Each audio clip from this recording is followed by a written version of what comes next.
WWDC 2018 is just around the corner, and we're extremely excited to see what Apple's got up its sleeve.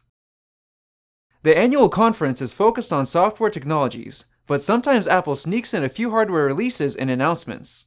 Last year, the iMac, MacBook, and iPad Pro lines all saw refreshes, with the biggest change coming to the iPad Pro, featuring a new 10.5-inch form factor and the award-winning ProMotion display. Apple also revealed the iMac Pro and the HomePod, which are already on the market. So here's everything you can expect from Apple at WWDC 2018. I'll also add in a few things we're not likely to see, but would be awesome nonetheless. For MacBooks and MacBook Pros, we're expecting a switch to Intel's Coffee Lake processors. Intel is already working on 10nm Cannon Lake processors, which would allow Apple to add a 32GB RAM option to all new MacBooks, but manufacturing issues have caused delays. We'll most likely have to wait until 2019 for Cannon Lake processor-equipped MacBooks. There's been a lot of buzz over Apple's TrueDepth camera system, and whether the company will start equipping MacBooks with the new tech. There's already a large list of laptops that support Windows Hello, which is facial recognition software that unlocks supporting laptops within a couple of seconds.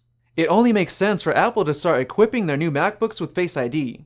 If they choose to reserve Face ID for the Pro line of MacBooks, then the regular MacBook could see a drop in price. Apple has been taking a lot of heat for its butterfly keyboard. The company is even facing a class action lawsuit over supposedly widespread failures.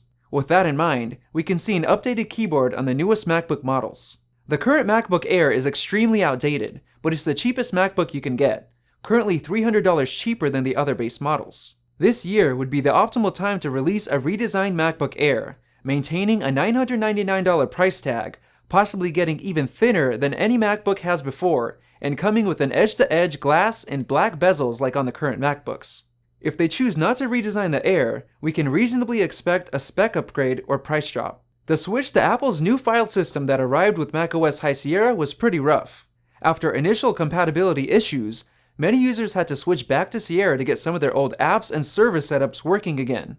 We can definitely expect a new macOS update that'll work towards fixing a lot of the problems introduced in High Sierra. We can also expect some new features that'll encourage more users to upgrade, perhaps cross-platform features with iOS and updated first-party apps. There's already been rumors that a next-gen iPad Pro will gain the TrueDepth camera system and Face ID. Considering that Apple tech like Touch ID trickles down to iPad after an initial unveiling on iPhone, we expect TrueDepth to debut on iPad in the near future. Apple slimmed the bezels on last year's 10.5-inch iPad Pro, fitting a larger screen and a smaller form factor. So there is the possibility that Apple will either fit a larger screen in the current 12.9-inch model's chassis, or they'll use the same display but slim down the current chassis. We're also expecting an upgrade to an A11X processor and other performance improvements.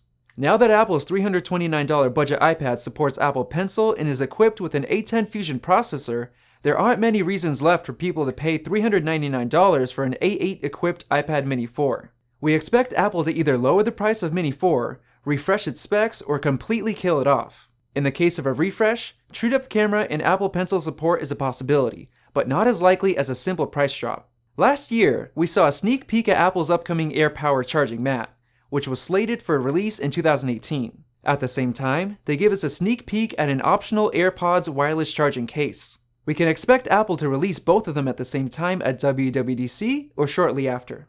The wireless charging case for AirPods could be priced at around $69, and if it's only sold as an optional accessory, that'll add up to a pricey total of $228 for current owners. Future AirPods could be offered in two configurations, one with a new wireless charging case and another with a regular wired case. There's also the chance of Apple unveiling a new wirelessly charging product alongside the AirPower mat. For example, the iPhone SE 2, but that's not likely to be released until September. When it does see release, we're expecting a glass back and the possibility of Face ID, although integration is not as likely as with other devices. watchOS 4 was a huge update, with a bunch of first-party app redesigns and updates. We're expecting some usability improvements and a few new features with watchOS 5. We'll definitely see new watch faces, hopefully including some new animated ones. Many users have been requesting an always-on display, and that could be a possibility for watchOS 5, especially with Apple Watch Series 4 or Series 5 rumored to boast a micro LED display.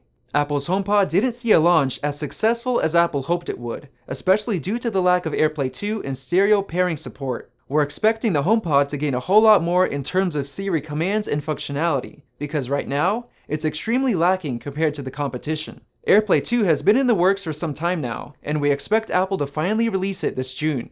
This will bring multi-room audio and fix a lot of the stability issues that AirPlay currently faces. Last year, Apple detailed machine learning advancements that help Siri sound more natural. We expect some major Siri improvements to be announced at WWDC. We could possibly see camera access, allowing us to ask Siri things like, "What language is this written in?" It might even be able to instantly translate text seen through the camera. We're also hoping that Siri will get a whole lot smarter and finally be able to compete with Amazon Alexa and Google Assistant. Rumors of multi-person augmented reality game support have been floating around, and we think it'd be great. Since iOS 11 included major revamps of many Apple apps, we don't expect much to get redesigned. We're expecting more phones with Apple's TrueDepth camera system to come in September, and with that, more Animoji characters and possibly more features surrounding Animoji. There should definitely be more features surrounding the TrueDepth camera system. For example, there's been rumors of Apple adding horizontal support for Face ID, so you can unlock your iPhone in landscape mode.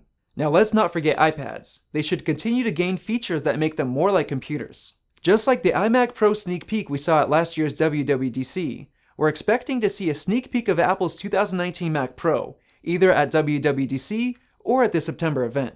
Let us know what you think Apple will be releasing and announcing at their annual WWDC this June in the comment section below. If you enjoyed this video, like it and hit that subscribe button. Also, check out our price guide, which makes it extremely easy to find the best deals on Apple products updated daily. Be sure to follow us on social media, and we'll see you in the next video.